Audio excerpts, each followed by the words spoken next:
Graças a Deus, meus irmãos, meus mestres. Então, declaro aberto o nosso primeiro congresso doutrinário do Estado de Minas Gerais.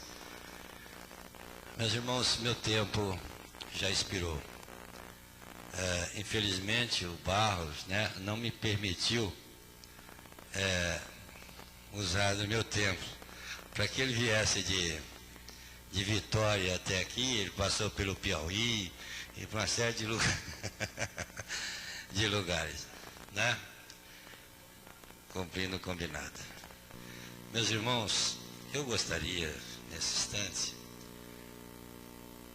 aproveitando a oportunidade de estar diante de Mestre Sol e Mestre Lua, de dizer a vocês que lá por volta de 1954, nossa mãe e mentora teve o seu primeiro processo mediúnico. E nós éramos então muito católicos, mas no catolicismo nós não encontrávamos a solução para o desenvolvimento da mediunidade. Não conhecíamos nada de doutrina, de espiritismo, muito pelo contrário, o espiritismo para nós era visto de uma forma, uma coisa do cão, E nós vivíamos nesse período em Tumbiara, Goiás. Quando então uma pessoa que tinha conhecimento de doutrina ou de espiritismo me falou que mamãe estava com espírito. E eu, como mais velho, não aceitei definitivamente, preocupado exatamente com uma coisa, agredindo uma coisa que nem mesmo conhecia. E então, nossa mãe ficou por mais de 12 dias em coma, com junta médica, e passou aquela fase. E novamente em 1957 a coisa realmente desabrochou. E então uma pessoa, mamãe mexia com caminhão, nós tínhamos muitas pessoas em nossa casa, e uma pessoa me disse: Beto, a tua mãe está com espírito. Eu já havia chamado um médico, e ele então nos passa a informação que mamãe estava desencarnando. E aí veio o dilema, ou assistir sentado ali o desencarne, ou então partir com a coisa que nós entendíamos que não era boa.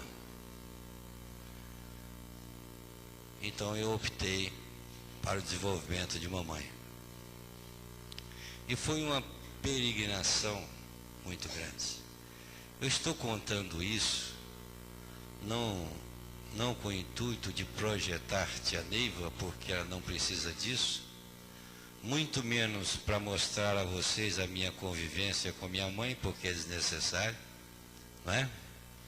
mas preocupado com meu irmão doutrinador. E exatamente quando nós comemoramos os 40 anos da chegada do doutrinador, eu gostaria de deixar essa peregrinação, esse exemplo que nossa mãe teve que passar. Então nós saímos procurando um lugar, uma religião, uma coisa espírita para nós, que ela pudesse desenvolver. Fomos a Campo Limpo, na época, Ela não gostou, não por conhecimento. Ela, já naquela época, ela era contrária a essa coisa de proibição, de é proibido, não é permitido, A recepção se faz presente aqui, e sempre foi um termo que mamãe nunca usou dentro da nossa doutrina. E um dia chegando a eu não sei, talvez um terreiro, né? No núcleo Bandeirante. Nesse período o pai aliás, me desculpe. Quando essa pessoa disse que a mamãe estava com espírito, que eu autorizei, imediatamente ele começou então a manipular.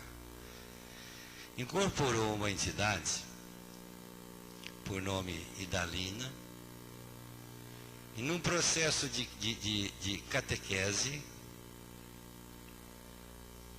começou a contar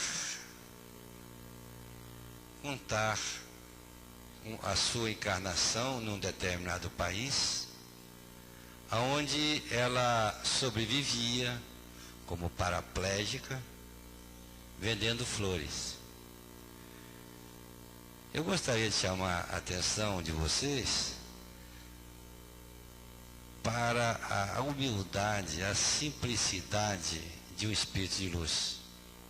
Essa Idalina, mais tarde nós viemos saber que era Mãe Yara, espírito de lei. Se submeteu, né, para que nós pudéssemos ser catequizados e chegarmos até aqui, até onde nós chegamos, né?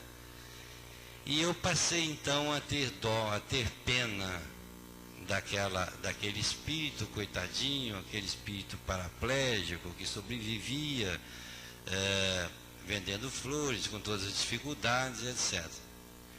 Mais tarde veio a incorporação de um cacique Seta Branca, que, falando um castelhano bem difícil de ser entendido, para nós que não conhecíamos, eu entendia que pela falta do nosso conhecimento, a entidade que estivesse ao nosso lado teria que ser uma entidade também sem conhecimento, teria que ser uma entidade tão tola como nós.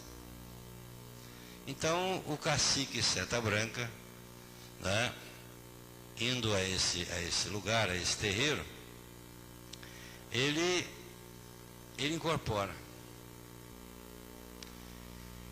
incorporou e todas as entidades, ou quase todas, não é?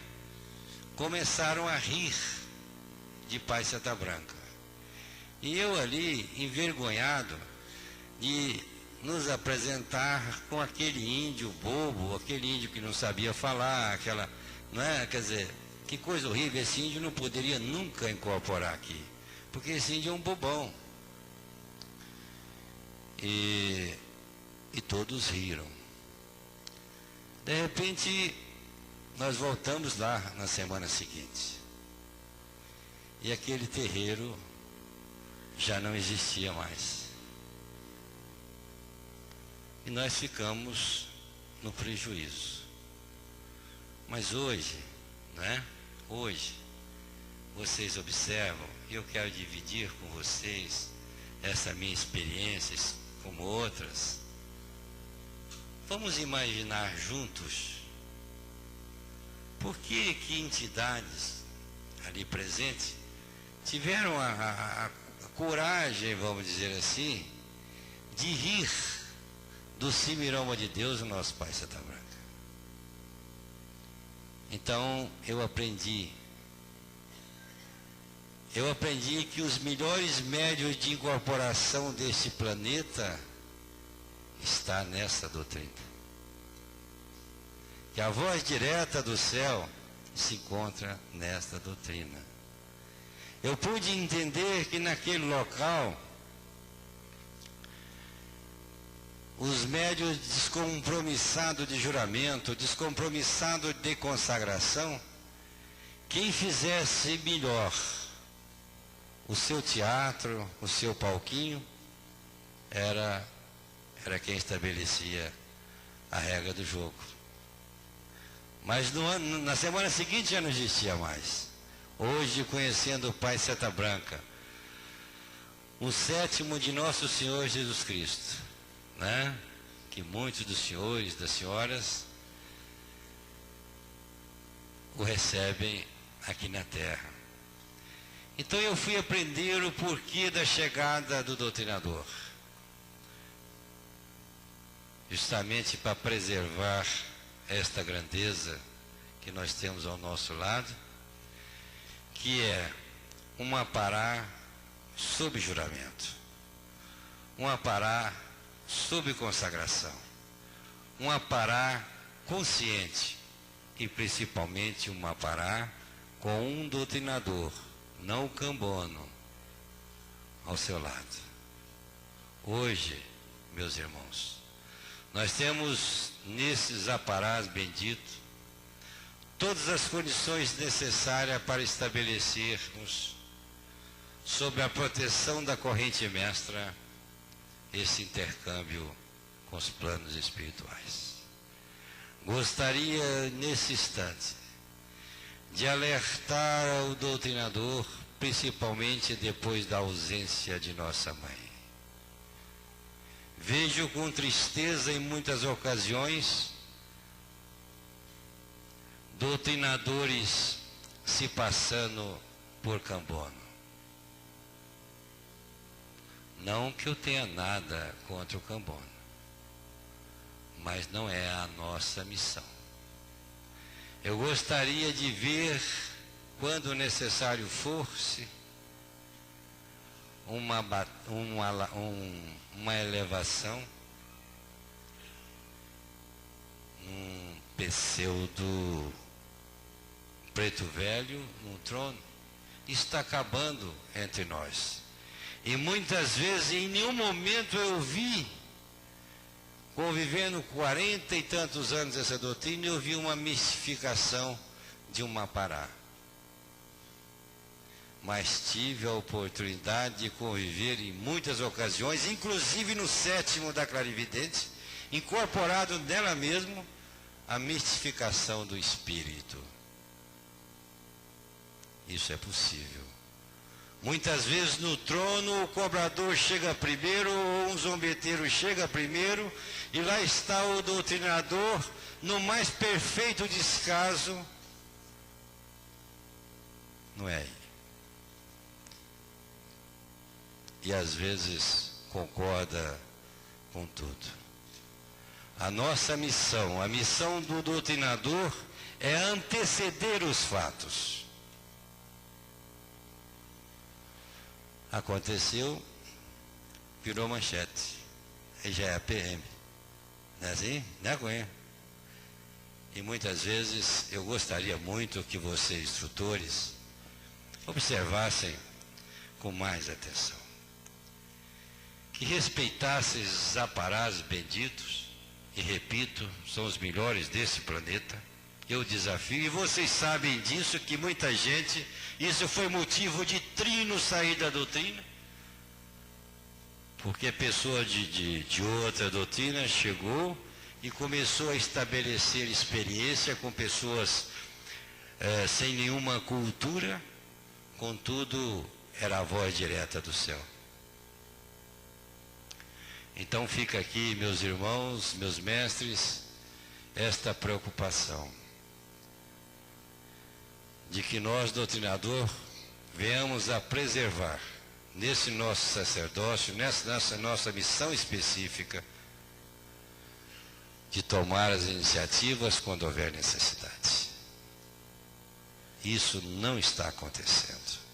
E a grande preocupação de nossa mãe foi que nós não nos tornássemos um robô místico. Não concordo sob hipótese nenhuma. E se me fosse possível citar nomes com incorporações fora do templo. Eu não acredito e não aceito. Porque eu não faço para mim. E eu me considero um doutrinador e um mestre feliz nessa doutrina. Todos esses valores vieram para ser manipulados sob a proteção da nossa corrente mestra. Fora disso, nós estaremos sujeitos a todas as intempéries, a todas as dificuldades, não é? E eu gostaria muito que vocês pensassem bastante, porque os trinos já tomaram essa medida, já alertaram nesse sentido a nível do Templo-Mãe. E como se não bastasse, nós formamos então um ponto em nossa residência. E todo dia, àquela hora, alguém vem buscar. E vocês sabem disso. Eu gostaria muito que nesse momento em que estamos comemorando 40 anos, que nós ficássemos mais atentos e mais alerta. Eu acho que agora, no momento em que a doutrina vive o seu ápice, a nossa doutrina nunca esteve tão bem como agora. O nosso Templo-Mãe, a harmonia já se faz presente em nosso Templo-Mãe. E nós sabemos da nossa dependência daquela usina maior. Por mais que nós venhamos a crescer, por mais que nós venhamos a construir, nunca chegaremos a 10% daquela usina. Não é?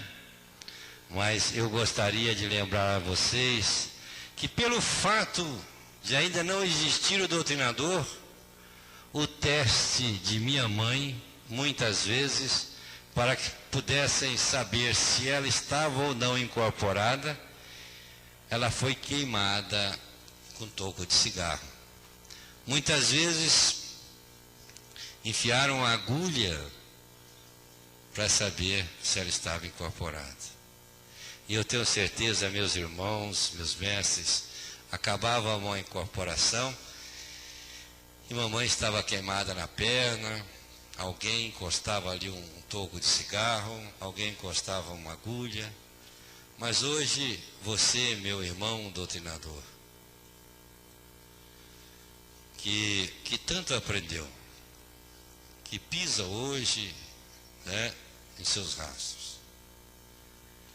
que aqueles que aflitos nos procura, os cegos, os mudos, os incompreendidos, terão por parte do doutrinador todo o carinho necessário, não é?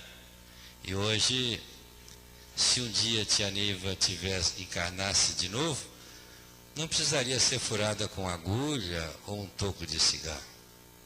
Então, meus irmãos, a maior lei de auxílio que existe na face da terra é o desenvolvimento. Para mim, a esmola é um desencargo de consciência. Mas, dentro do processo de ir atendendo a um mentor que passa lá pela Dharmoshinto e chega até nós, instrutores, a recomendação para conduzir aquele ser humano já todo quebrado. E você, com amor da nossa doutrina, com amor do Simiroma de Deus, com o respeito que nossa mãe nos ensinou, com o amor que a nossa mãe sempre teve, você então vai refazer aquele ser humano, vai devolver àquele ser humano a fé em Deus. E ele então, naturalmente, ao invés de um trocado, ao invés de uma esmola, quando ele encontra Deus, naturalmente encontrará as soluções para as suas dificuldades. E de repente você, instrutor, consegue chegar com esse espírito até um salão iniciático, dando a ele uma iniciação no espírito. Então nós temos tudo, meus irmãos. Temos tudo, e tem muito pouco tempo que a nossa mãe partiu para que a gente já venha a mudar o roteiro e a missão do doutrinador, não é? Hoje, a nossa doutrina vive o seu melhor momento. Graças a Deus, o meu irmão, o meu amigo, Tino Araquém retorna companheiro, retorna amigo, retorna sensível a tudo. Estamos tomando medidas para adequar ao crescimento que muitos dos senhores presidentes vêm provocando, né? Estamos preocupados com as pessoas mais idosas, em todos os aspectos. E isso daria motivo para que nós pudéssemos falar o tempo todo. Mas, ao concluir, eu gostaria de deixar aqui registrado a minha preocupação. Este é um primeiro passo que nesse instante estamos sendo conduzidos pelo grandioso ministro Naroni. Mas se nós continuarmos nesse caminho, chegará um dia então que nós seremos um ministro só, um adjunto só, um Deus só e principalmente um só Pai Seta Branca, né?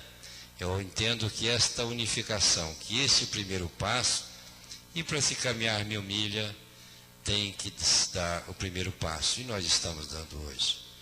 E é com orgulho muito grande, que quando fui consagrado para coordenar templos, eram 12 templos, todos em conflitos, todos enfrentando todo tipo de intempéries, dificuldades. Eu ofereci à minha mãe 108 templos. Hoje já somos 257. Já estamos abrindo um templo na cidade de Nagano, no Japão. Já estamos movimentando um trabalho a nível da Bolívia. E já somos, né? O Pai Seta Branca já dispõe na terra de 257 pontos vibracionais. Mas nada disso teria acontecido e não foi só vitória minha, se não fosse os meus irmãos Devas, o mestre Tumarã, que me apoiaram, que me ajudaram,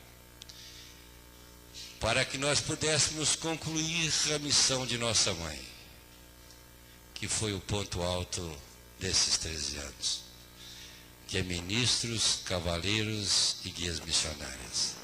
Quando eu registrava aqui a presença de vários adjuntos, a emoção mais uma vez falava fundo no coração.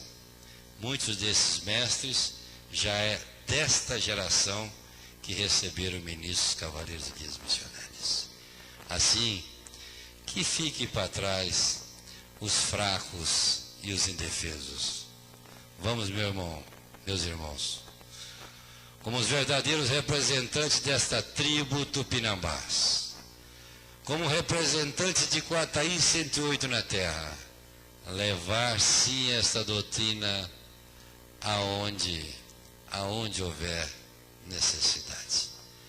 Parabéns, meus irmãos presidentes, porque eu tenho em cada um dos senhores o exemplo vivo do trabalho que só mesmo minha mãe foi capaz. Parabéns, meus irmãos, que se deslocaram de tão longe para compor conosco este congresso. Mas, repito, o objetivo desse congresso é a esperança que amanhã seremos um povo só, teremos um só Pai Seta Branca. Muito obrigado por esta oportunidade na terra. Salve Deus.